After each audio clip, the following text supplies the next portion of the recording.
the railroad at Kerperdale, when did it stop? 1942. 42. Yeah.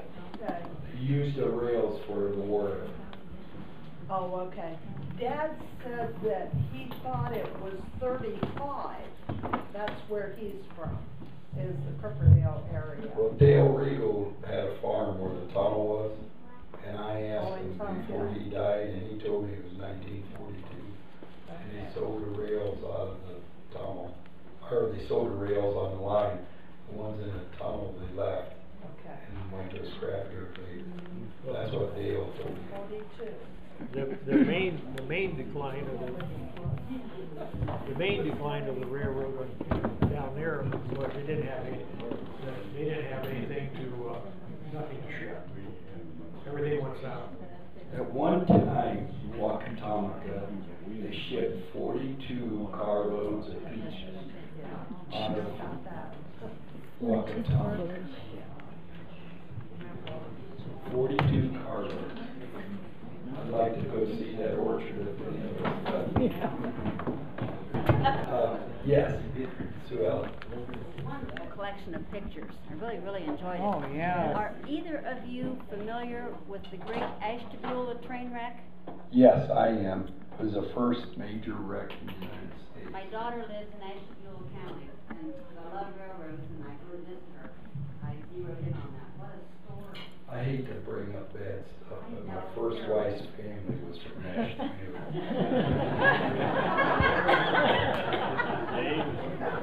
Yes, sir. Does any of you know Gilbert Krebs? No, but you told me about him. He was the last engineer to go across the trestle at Roscoe. Yeah, he was supposed to run that engine up at Loudonville or someplace, in the Roscoe trestle over there. Gilbert didn't trust that, so what he done, Gilbert walked across the track, and the fireman, he walked across the track. Gilbert engaged the engine, and it idled across the trestle. The story, it was an article in a Tribune about it, and I can't remember what year it was. But anyhow, the train got idled across the trestle, got over there to the Leeds Mill, and the fireman, he got on, stopped it, and Gilbert walked across the trestle, and he said that he didn't trust the engine on that trestle, and he wasn't going to lose two people on it. So one walked across and let the engine go by itself, and he walked across, and then they took it on. I'll be darned. I always wondered about that. I've got a story about this guy, Stolze. Pardon? Wait. I've got a story about that guy, Stolze. The train stopped and asked him if he wanted to ride. He said, "No, I'm in a hurry."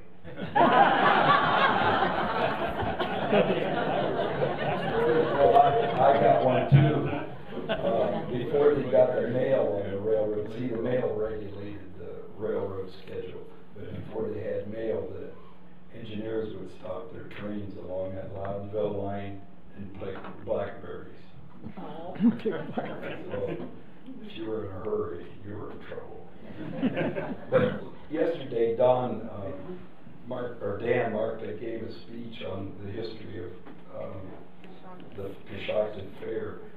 The Loudonville Fair and the Coshocton Fair, the train picked up passengers and took them to both fairs at different times of the year.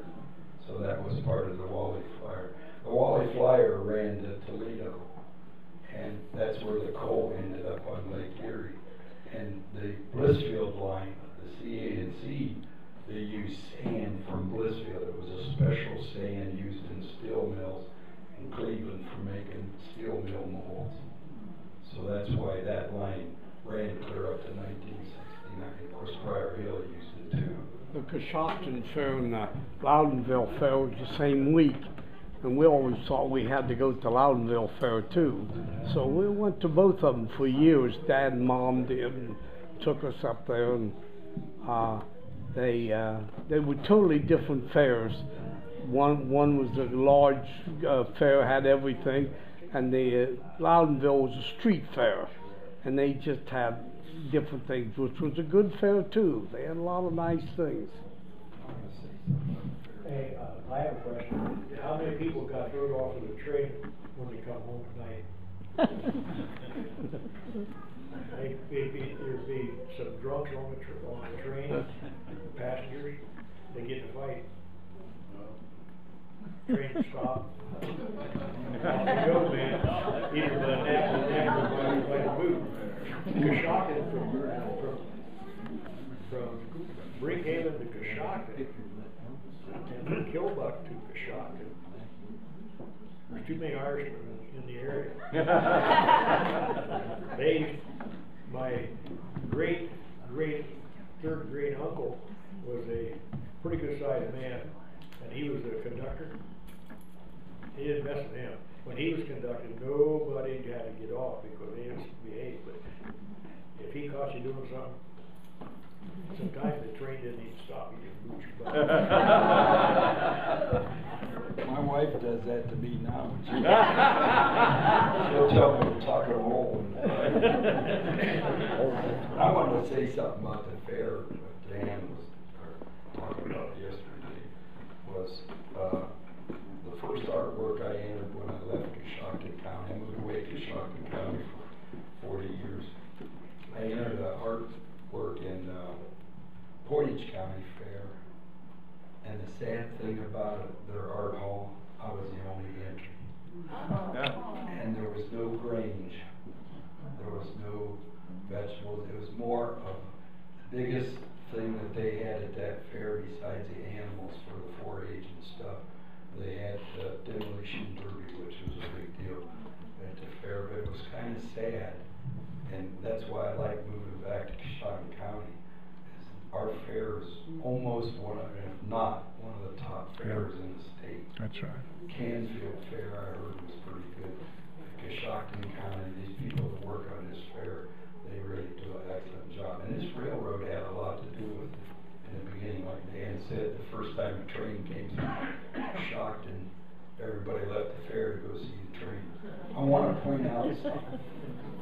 The first locomotive that came to Coshocton County came disassembled on a canal boat. I don't know what the date was, but it was a narrow gauge locomotive called the Mohammed. Ain't that a name today? And all the track was hauled in. And it was, when they standardized the railroad in Coshocton County, they sent it to Texas. I don't know whatever happened to it. We were sitting in school one day, and the teacher was Merton Guthrie, and we heard the train coming down the tracks, and it had been diesels up until this point. And when the train come down by Sheets' store there was a siding there. Yeah. They would stop there and go in Sheets' store and eat. Well, the teacher said, he just shut everything down. He said, kids, I want you to go to the window. He said, I want you to look this over because you're seeing history made here. He said, there will never be another steam engine on this line. This is going to be the last steam engine. And I don't know, I think probably it was like 54, 55, somewhere along in there. The train, the steamer, it went down as far as Blissfield. Yeah, it went down to the sand plant there and they picked up the molding sand.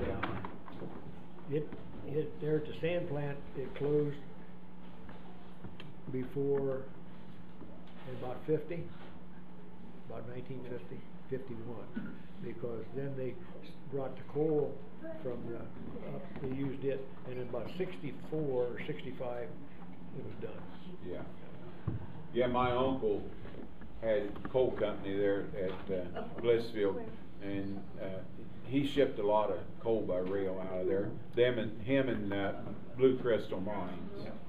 The Blue Crystal Temple was right beside where the train station was there in Blissfield, and my uncle Harley's was up between Blissfield and the covered bridge there.